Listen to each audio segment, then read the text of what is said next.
नमस्कार साथियों, कैसे हैं सब लोग। उम्मीद करता हूँ अच्छे होंगे। मैं भी अच्छा हूँ।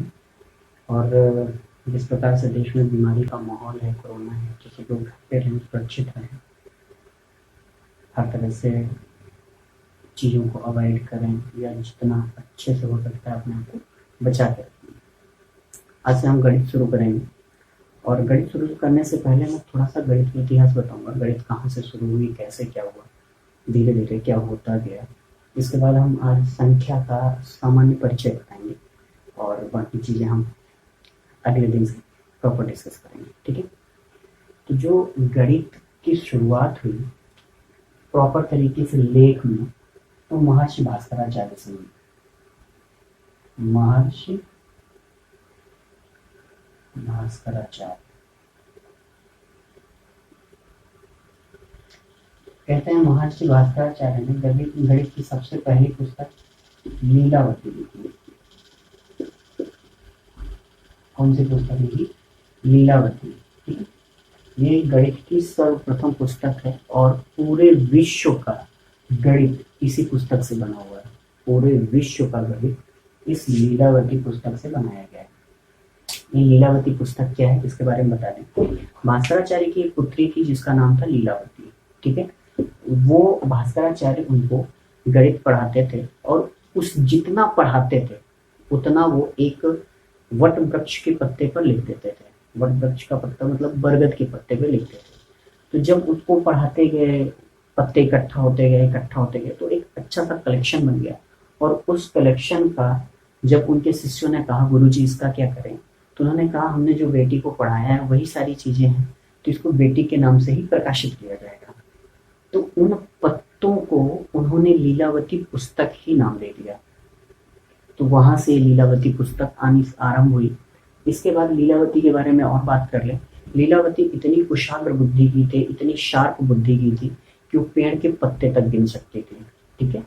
यह हमारे भारत की महानता है। हमारे भारत में इतने महान लोग हुए हैं जिनका वर्णन करना बहुत मुश्किल है, हम लोग नहीं कर सकते हैं। ठीक है। लेकिन कई बार ऐसा होता है कि कुछ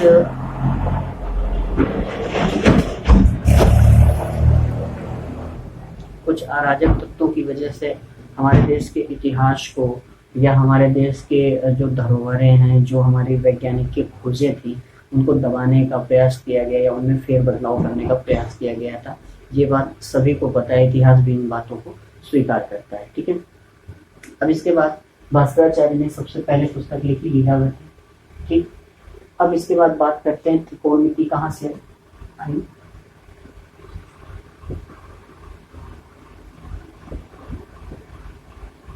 त्रिकोणमिति जो आई वह त्रिकोणमिति आई आर्यभट्ट के साथ।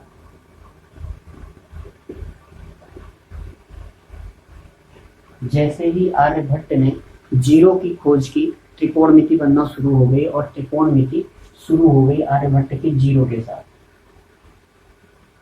जीरो यानी शून्य के साथ, शून्य के साथ त्रिकोणमिति बननी शुरू हो गई। ठीक है।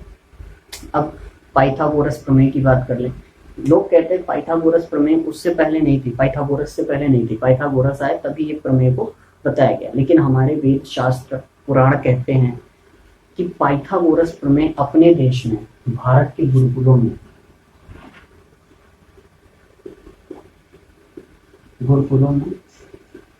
1500 ईस्वी ईसा पूर्व से 800 ईसा पूर्व पढ़ाई जाती थी। कौन सी प्रमेय? पाइथागोरस प्रमेय।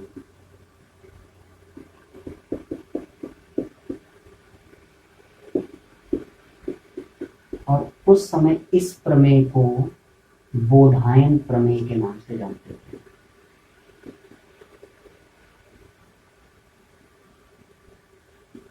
किस नाम से जानते थे? बोधायन प्रमेय के नाम से। मुझे गर्व है कि मैं भारतीय हूँ और हमारे भारत में इतने महान लोग हुए हैं। इसके बाद बात करते हैं, एक महर्षि ब्रह्मगुप्त थे।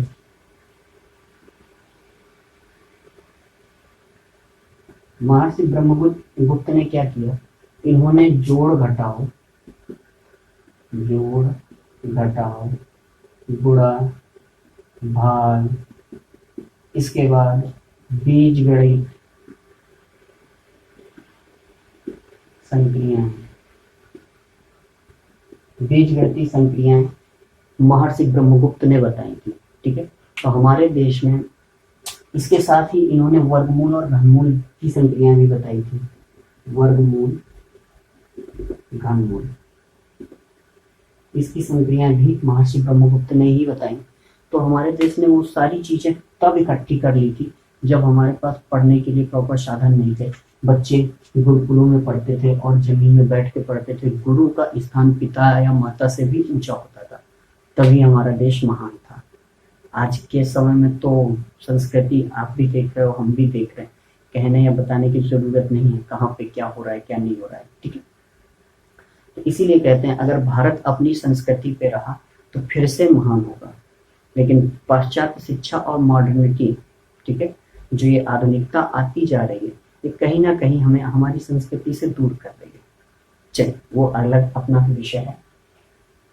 इतना हुआ आपका गणित का इतिहास। अब हम बात करते हैं संख्याओं पे, संख्याओं का सामान्य परिचय पे। ठीक है,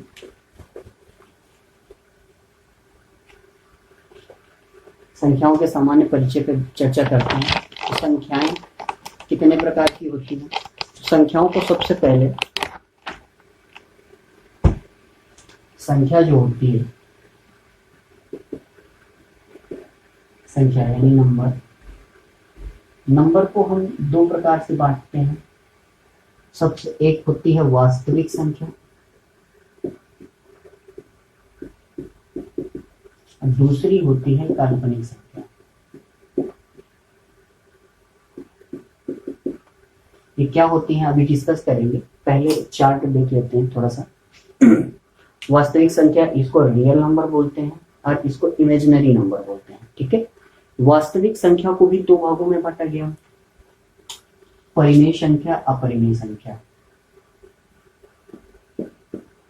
परिमेय संख्या, इसके बाद अपरिमेय संख्या, दो भागों में बांटा गया। फिर इसके बाद परिमेय संख्या को भी दो भागों में बांट दिया गया, परिमेय संख्या को भी दो भागों में बांट दिया गया, पूर्णांक और भिन्न।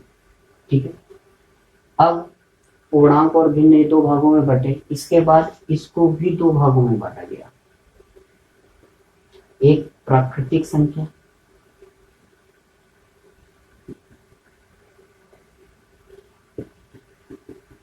और दूसरी जो है प्राकृतिक संख्या और दूसरी पूर्ण संख्या। ठीक है, प्राकृतिक संख्या को कहीं कहीं पे प्राकृत भी लिखा होता है, प्राकृत संख्या। ठीक है, कंफ्यूज नहीं होना, इन्हें नेचुरल नंबर्स बोलते हैं और इन्हें पूर्ण संख्या को होल नंबर्स बोलते हैं।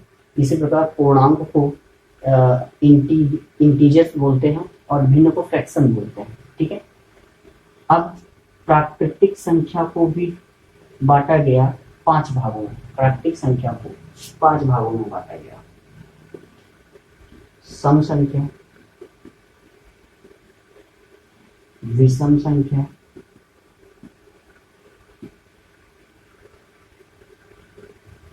इसके बाद भाज्य संख्या,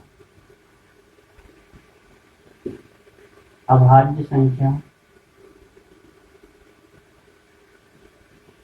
और सह अभाज्य संख्या।